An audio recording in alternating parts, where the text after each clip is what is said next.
أعوذ بالله من الشيطان الرجيم. بسم الله الرحمن الرحيم. وإذ جاء البيت مثابة للناس وأمنا واتخذوا من مقام إبراهيم مصلى وأهدنا إلى إبراهيم وإسماعيل أن طهر بيتي للطائفين والآكفين والركع السجود وإذ قال إبراهيم رب اجعل هذا بلدا آمنا وارزق أهله من الثمرات من آمن منهم بالله واليوم الآخر صدق الله العظيم. అనంత కరుణామయుడు, అపార కృపాశీలుడు, పాలకుడు, పోషకుడు, సర్వలోక ప్రభు అయిన అల్లాహ్ శుభనామంతో ప్రారంభిస్తున్నాను. సోదరులారా, సోదరిమణులారా, అయ్యలారా, అమ్మలారా, అస్సలాము అలైకుం రెహమతుల్లాహి వబరకాతుహు. సర్వలోక ప్రభు అయిన అల్లాహ్ మన అందరి జీవితాలలో శాంతిని, శుభాలను, కారుణ్యాన్ని, సమాధానాన్ని, దయను కురిపించునుగాక. ఆమీన్. ఇంతవరకు మీ ముందు మనందరి మార్గదర్శక గ్రంథమైనటువంటి దివ్య ఖురాన్ నుండి 122వ అధ్యాయం 126వ వాక్యం యొక్క అరబీ మూలము పఠించడం జరిగింది. దీని యొక్క తెలుగు అనువాదాన్ని వినండి. అల్లాహ్ ఈ విధంగా సెలవిస్తున్నాడు. తర్వాత మేము ఇబ్రాహీముకు ఈ విధంగా నిర్దేశించాము, మీరు ఈ ప్రదేశాన్ని శాశ్వతమైనటువంటి ఆరాధనా స్థలంగా చేసుకోండి. ఈ గృహాన్ని అంటే కాబా గృహాన్ని, దాన్ని ప్రదక్షిణం చేసేవారి కొరకు మరియు అందులో ఏతికాఫ్ అంటే ఆరాధన చేసేవారి కొరకు మరియు రుకు అంటే వినయంతో వంగేవారి కొరకు, సజ్దా అంటే సాష్టాంగం చేసేవారి కొరకు ఆ గృహాన్ని పరిశుద్ధంగా ఉంచండి అని మేము ఇబ్రాహీంకు, ఇష్మాయిల్కు నిర్దేశించాము. ఆ తర్వాత ఇబ్రాహీం అల్లాహ్ను ఈ విధంగా ప్రార్థించాడు, ఓ నా ప్రభు, ఈ నగరాన్ని సుఖశాంతుల నగరంగా చెయ్యి. ఈ నగర వాసులలో ఎవరైతే అల్లాహ్ను, పరలోకాన్ని విశ్వసిస్తారో వారికి అన్ని రకాల పండ్లు, ఫలాలను ఆహారంగా ప్రసాదించు అని అనగానే అప్పుడు అల్లాహ్ ఈ విధంగా సమాధానం పలికాడు, నేను విశ్వసించని వారికి కూడా ఇహలోకపు తాత్కాలిక జీవిత అవసరాలను ప్రసాదిస్తాను, కానీ చివరకు వారిని నరక యాతన వైపునకు ఈడుస్తాను. అది అత్యంత దుర్భరమైనటువంటి నివాస స్థలం. సోదరులారా, మరి ఇబ్రాహీం అలైహిస్సలాం వారు చేసినటువంటి మహత్తరమైనటువంటి త్యాగాన్ని గురించి మనము నిన్న చర్చించుకోవడం జరిగింది. మరి దైవం ఆయనకు అనేక రకాల పరీక్షలు పెట్టిన తర్వాత ఆ పరీక్షలన్నింటిలో కూడా ఆయన అచంచలమైనటువంటి విశ్వాసంతో నెగ్గిన తర్వాత దైవం ఆయనకు సర్వమానవులకు మార్గదర్శకత్వాన్ని, నాయకత్వాన్ని నిలిపే ఒక అవకాశాన్ని, ఒక గౌరవాన్ని ఆయనకు ప్రసాదించడం జరిగింది. ఆ తర్వాత సోదరులారా, మరి దైవము మరొక మాటను ఇక్కడ సెలవిచ్చాడు. అదేమిటంటే, మేము ఈ కాబా గృహాన్ని అంటే బైతుల్లాను, బేతేలు గృహాన్ని సమస్త మానవ జాతికి కేంద్రంగా చేశాము, శాంతి నిలయంగా చేశాము. చూడండి, దైవం ఇక్కడ ఈ గృహము సమస్త మానవ జాతికి ఆరాధన గృహము అని చెప్తున్నాడు. ఈ గృహము, ఈ బైతుల్లా, ఈ బేతేలు గృహము మానవులందరి కొరకు భూప్రపంచం మీద మొట్టమొదటిసారిగా దైవారాధన కోసము నిర్మింపబడినటువంటి ఆరాధనాలయము, దేవుని యొక్క గుడి, దేవుని యొక్క మస్జిద్ ఇది. కాబట్టి ప్రపంచంలో మొట్టమొదటిసారిగా మనిషి భూమి మీద అడుగు పెట్టినప్పటి దగ్గర నుండి మొట్టమొదటిసారిగా దేవుని యొక్క ఆరాధనాలయం నిర్మింపబడింది. అది మక్కా నగరంలో ఉన్నది, కాబేతుల్లా, బైతుల్లా. దానిని దైవము మానవాళికి కేంద్రంగా చేశాను. మానవులు అందరూ కూడా మార్గం పొందడం కోసము, వారి యొక్క మార్గదర్శకత్వాన్ని పొందడం కోసము ఈ గ్రహాన్ని ఒక కేంద్రంగా చేశాను అని చెప్పడం జరిగింది. మరి అంతేకాకుండా దీనిని నేను శాంతి నిలయంగా కూడా చేశాను. చూడండి, మరి అరబ్ జాతుల్లో అందరూ కూడా మరి ఆ అజ్ఞానపు కాలంలో ప్రవక్త ముహమ్మద్ సల్లల్లాహు అలైహి వసల్లం వారు ప్రవక్తగా నియమింపబడక ముందు మరి ఆ జాతుల్లో మరి ప్రతి జాతి కూడా ఒక జాతితో ఒకటి రకరకాల సంఘర్షణలు చేసుకునేది. చిన్న చిన్న విషయాలకు సంవత్సరాల తరబడి వారు పోరాటాలు చేసుకునేవారు. మరి ఈ విధంగా సమాజం అంతా కూడా అల్లకల్లోల పరిస్థితులు ఉన్నప్పటికీ కూడా మరి ఈ హజ్ అంటే ఈ కాబా గృహానికి మరి యాత్ర చేసే ఈ 4 నెలల సమయంలో అంటే సంవత్సరంలో 4 నెలల సమయాన్ని ఆ యాత్ర కోసము వినియోగించడం జరిగింది. ఈ 4 నెలల కాలంలో కూడా ఏ సంఘర్షణ జరిగేది కాదు. బద్ధ శత్రువు కళ్ళ ముందు ఉన్నప్పటికీ కూడా వారు ఏ విధమైనటువంటి సంఘర్షణ పడేవారు కాదు. ఈ విధంగా ఆ మక్కా నగరంలో ఆ కాబా గృహంలో పరిసరాల్లో దైవం ఒక శాంతిగా మలచడం జరిగింది, ఒక శాంతి నిలయంగా చేశాడు. ప్రవక్త ముహమ్మద్ సల్లల్లాహు అలైహి వసల్లం వారు తమ అంతిమ హజ్ ప్రసంగంలో ఈ విధంగా చెప్పారు: ఓ ప్రజలారా, మీరు జాగ్రత్తగా వినండి. మరి ఈ నగరము ఏ విధంగా అయితే నిషిద్ధమైనదో అంటే పోరాటాలకు నిషిద్ధమైనదో, అదేవిధంగా మీలో మీ ధన ప్రాణాలు గౌరవాలు ఒకరికొకరు నిషిద్ధం.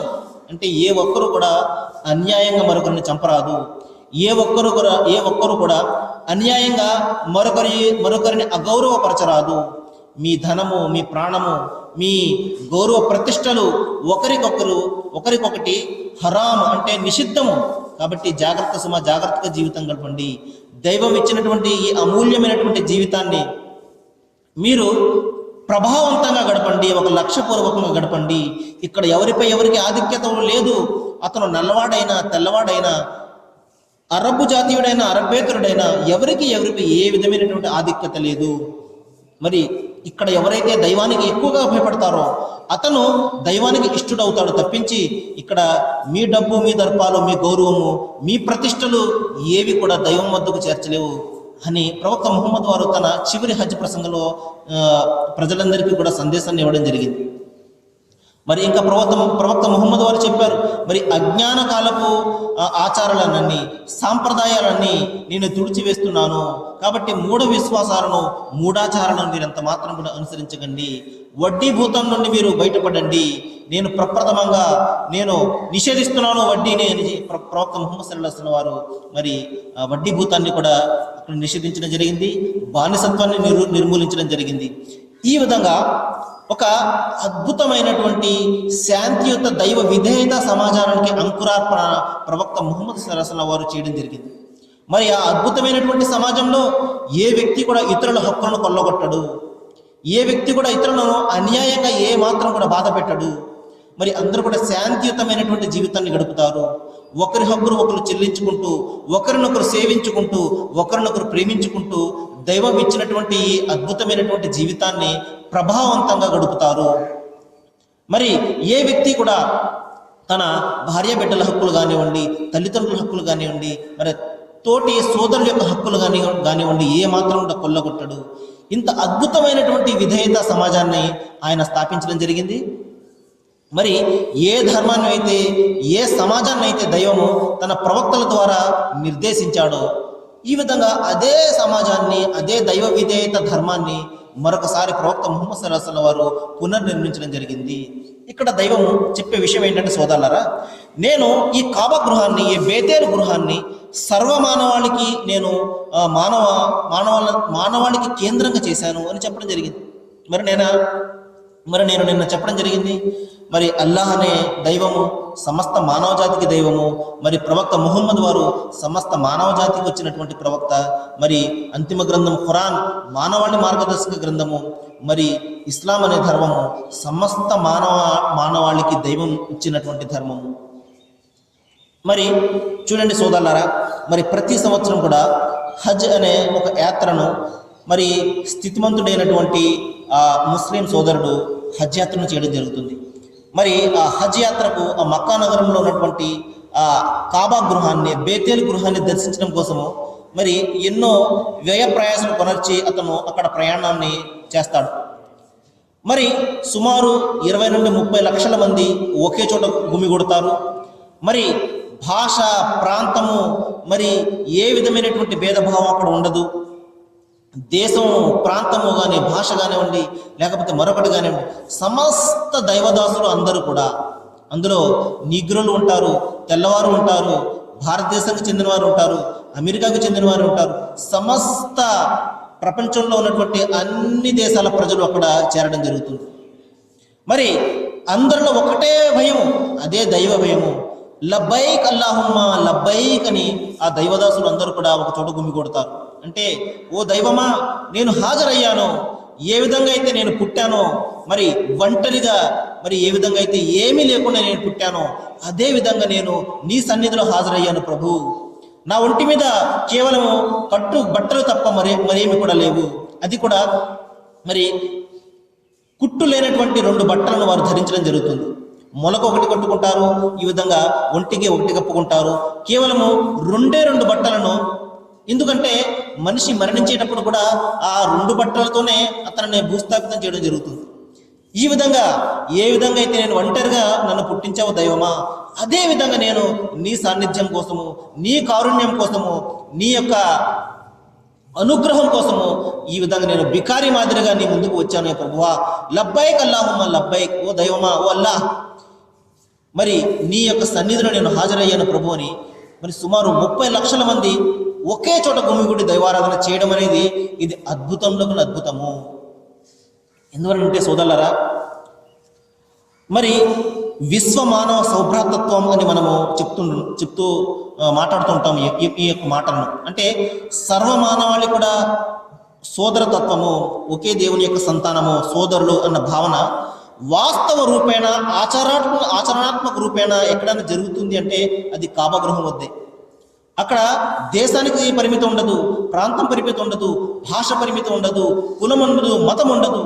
మొత్తం ప్రపంచంలో ఉన్నటువంటి దైవదాసులు అందరూ కూడా మరి అక్కడ గుమిగుడి మరి దైవారాధన చేయడం జరుగుతుంది. అందుకే సరోజినీ నాయుడు మరి మనందరికీ కూడా తెలుసు, మరి నైటింగేల్ ఆఫ్ ఇండియా, భారత కోకిల అని చెప్పేసి, ఆమె కవి కోకిల అని చెప్పేసి ఆమెకు బిరుదు కూడా ఉన్నది. ఆమె ఒక గ్రంథాన్ని రచించింది, ద ఐడియల్స్ ఆఫ్ ఇస్లాం అని, 1918 సంవత్సరంలో. అందులో ఈ కాబా గృహం వద్ద ప్రజలు ఈ విధంగా గుమిగూడి దైవారాధన చేయడము, అదేవిధంగా మస్జిద్లో సమస్త ప్రజలందరూ కూడా గుమిగూడి మరి ఒకే వరుసలో నిలబడి వారు దైవారాధన చేయడము ఆమె చూచి చాలా ప్రభావితురాలై తన గ్రంథంలో ఆ మాటను ప్రస్తావిస్తుంది. ఆమె అంటుంది, మరి ప్రజాస్వామ్యాన్ని ప్రబోధించి ఆచరించి చూపిన ప్రప్రథమ ధర్మం ఇస్లాం అంటుంది. చూడండి, మనం ప్రజాస్వామ్యాన్ని గురించి మాట్లాడుకుంటుంటాం. మన ప్రజాస్వామ్యం ఎలాంటిదో మనము మొన్ననే చూసాం. ఈ విధంగా ఓట్లను నోట్లతో కొని మరి ప్రజాస్వామ్యాన్ని అపహాస్యం చేసినటువంటి మరి రాజకీయ నాయకులను మనము మన కళ్ళ ముందు చూస్తూనే ఉన్నాం. కాబట్టి ఇటువంటి ప్రజాస్వామ్యం కాదు మనకు కావాల్సింది. ప్రజాస్వామ్యం అంటే ప్రజలందరికీ అందులో భాగస్వామ్యం ఉండాలి, బాధ్యత ఉండాలి. ప్రజలు ఇక్కడ దేవుని యొక్క ప్రాతినిధ్యాన్ని వహించాలి. కాబట్టి మనము చట్టాలు చేసుకుని మనము అనుసరించడం కాదు, మనము దైవ చట్టాలను అనుసరించే విధంగా ప్రజలను చైతన్యపరచాలి. ఇది నిజమైనటువంటి ప్రజాస్వామ్యము, దైవ ప్రాతినిధ్యత్వము. కాబట్టి దైవం ఒక చట్టాన్ని ఇచ్చాడు, ఆ చట్టాన్ని అమలుపరచడానికి ప్రజలందరూ కూడా కలిసి కృషి చేయాలి. ఇది నిజమైనటువంటి ప్రజాస్వామ్యం. ఈ విషయాన్ని గురించే మరి సరోజినీ నాయుడు చెప్తున్నారు, ప్రజాస్వామ్యాన్ని ప్రబోధించి ఆచరణాత్మకంగా చూపించినటువంటి ధర్మము ఇస్లాము. ఎందువలనంటే మస్జిద్లో నమాజుకు పిలిపించినప్పుడు దాసులందరూ కూడా ప్రోగైనప్పుడు వారందరూ కూడా ఒకే వరుసలో నిలబడి వారు దైవారాధన చేస్తున్నప్పుడు ఇస్లాం ప్రతిపాదించే ప్రజాస్వామ్యము 5 పూటల్లో కూడా మూర్తిభవించి ప్రతిధ్వనిస్తుంది అని ఆమె చెప్పడం జరిగింది. చూడండి ఎంత అద్భుతమైనటువంటి పదజాలాన్ని ఆమె ఉపయోగించింది. ఏం చెప్పిందంటే ఆమె ఇస్లాము ప్రజాస్వామ్యాన్ని ప్రబోధించి ఊరుకోలేదు, దాన్ని ఆచరణాత్మకంగా చూపించింది.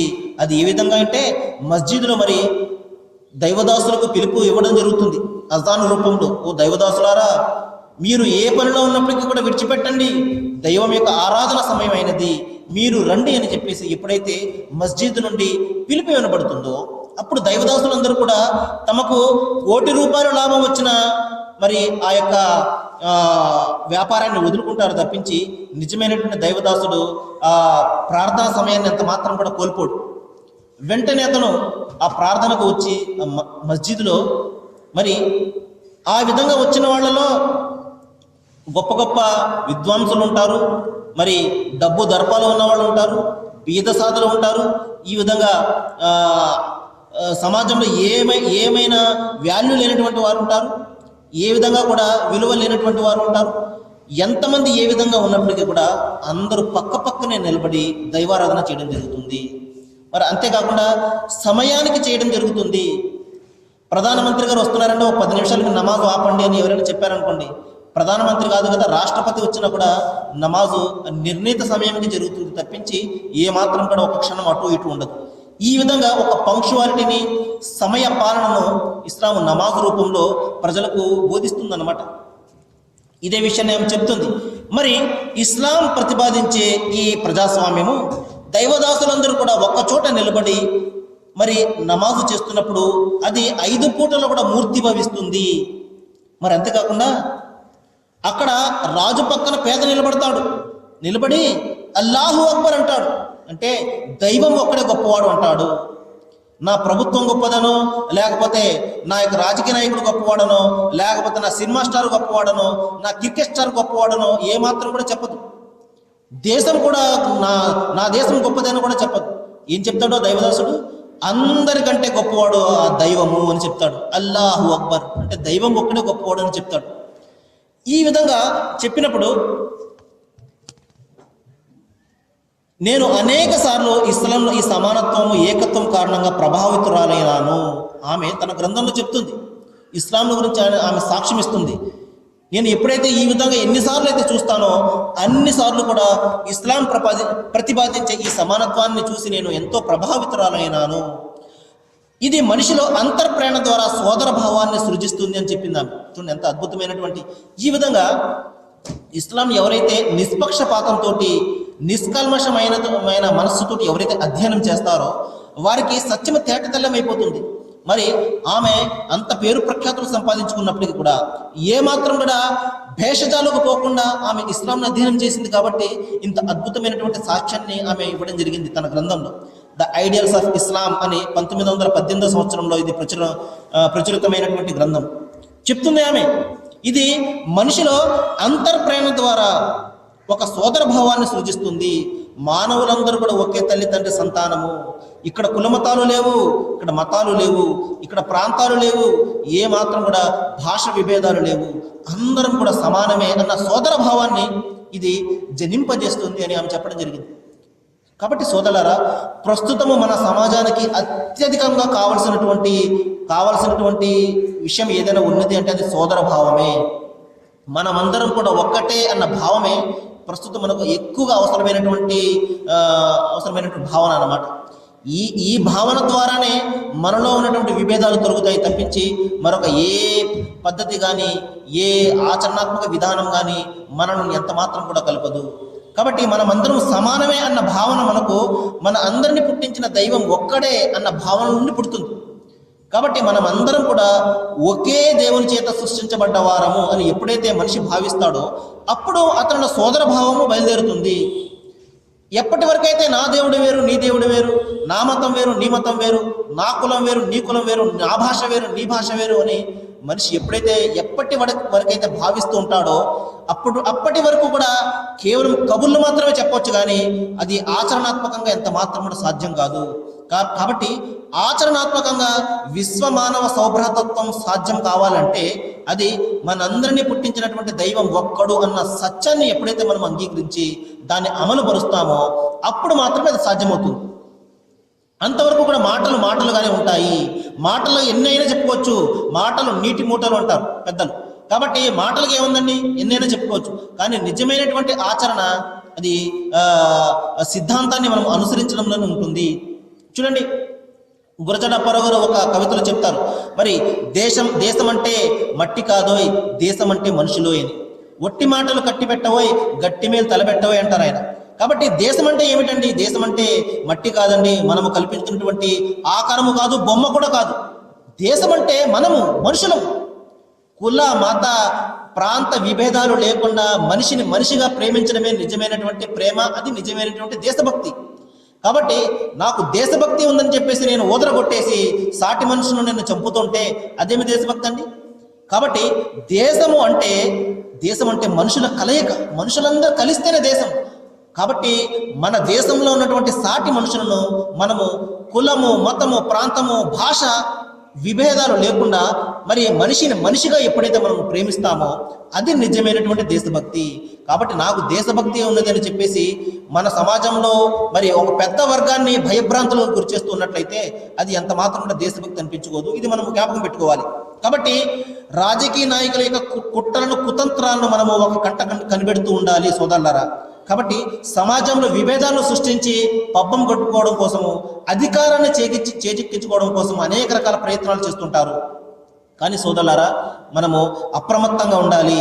మనలో ఉన్నటువంటి ఈ సమతుల్యతను, ఈ యొక్క సోదర భావాన్ని దెబ్బతీయకుండా మనము అనుక్షణం కూడా జాగ్రత్తగా మనము మనసుకోవాలి. మనము మన జీవితాన్ని గడపాలి. ఒకరినొకరు ప్రేమించుకుంటూ, ఒకరి యొక్క భావాన్ని ఒకరు గౌరవించుకుంటూ, ఒకరినొకరు మరి సమర్థించుకుంటూ, మనము సేవ చేసుకుంటూ మనం ఇక్కడ జీవితం గడపాలి. ఎందువల్లంటే మరి శ్రీశ్రీ కవి గారు చెప్తారు, అంతరంగాన అంతమందిమే మనుషులమే. కాబట్టి మన భాష వేరు కావచ్చు, మన విధానాలు వేరు కావచ్చు, కానీ మనం అందరం కూడా మనుషులమే అన్న ఒక ప్రాథమిక సత్యం ఉన్నది చూశారు. అది మనము జీవితాంతం కూడా జ్ఞాపకం పెట్టుకోవాలి, ఎప్పుడు కూడా మనం మరవకూడదు. కాబట్టి మానవత్వం అనే ఈ అద్భుతమైనటువంటి ధర్మాన్ని దైవం మనకు బోధించాడు. కాబట్టి ఈ ధర్మాన్ని మనం ఎంత మాత్రం కూడా విడిచిపెట్టకూడదు. కాబట్టి మనలో ఉన్నటువంటి విభేదాలు ఎన్నున్నా, మనలో మరి తారతమ్యాలు ఎన్నున్నా, భాష పరంగా, సాంప్రదాయ పరంగా, మరి వేషభాషలలో సాంప్రదాయాలు ఎన్ని విభేదాలు ఉన్నప్పటికీ కూడా అందరం కూడా మనుషులమే అన్న సత్యాన్ని మనము గ్రహించాలి. అప్పుడు మాత్రమే మనము మన దైవాన్ని గుర్తించగలుగుతాము. కాబట్టి సోదరులారా, మరి ఈ రోజున శుక్రవారము మరి 9 నుండి 9:30 గంటల వరకు ఖురాన్ సందేశం అనే ప్రోగ్రాం మనకు CCC ఛానల్లో ప్రసారం అవుతుంది. మరి మీ అందరికీ కూడా నేను విజ్ఞప్తి చేస్తున్నాను, మీ అమూల్యమైనటువంటి సమయాన్ని మీరు కొద్దిసేపు ఆ ప్రోగ్రాంను వీక్షించడానికి వెచ్చించండి. ఇన్షాల్లా దైవం కలిస్తే మీ యొక్క మనసులను తెలుస్తాడు. మరి అందులో చెప్పబడినటువంటి మాటలు మీ మనసులో స్థానాన్ని సంపాదించుకున్నట్లయితే నిస్సందేహంగా మీలో ఉన్నటువంటి అపోహలన్నీ కూడా తొలగిపోతాయి. మీరు మరి మంచి మనస్సుతోటి మరి సత్యాన్ని గ్రహించే ప్రయత్నం చేయవచ్చు. నేను దైవాన్ని ప్రార్థిస్తున్నాను సోదరులారా, దైవము మనందరి మనసులను కూడా కలిపి మరి మనలో ఉన్నటువంటి విభేదాలను, ఈ తారతమ్యతలను దైవము తొలగించి మనందరూ కూడా ఏక మనస్కులై ఒకే దైవాన్ని, మనందరినీ సృష్టించినటువంటి ఒకే సృష్టికర్తను మనము ఆరాధించేలాగా, మరి ఆయన చూపించినటువంటి మార్గంలో మనము మన జీవితాన్ని గడిపి పునీతం చేసుకునేలాగా ఆయన పంపినటువంటి చివరి గ్రంథము మరియు చివరి ప్రవక్త యొక్క అడుగుజాడల్లో మనము నడిచి మన ఇహపరలోకాల సాఫల్యాన్ని పొందే జ్ఞానాన్ని, సత్యాన్ని గ్రహించే, సత్యాన్ని ప్రేమించే తత్వాన్ని దైవము మీకు నాకు మనందరికీ కూడా ప్రసాదించుగాక. వాకిరు దవానా అని అల్హమ్దులిల్లాహి రబ్బిల్ ఆలమీన్. అస్సలాము అలైకుం.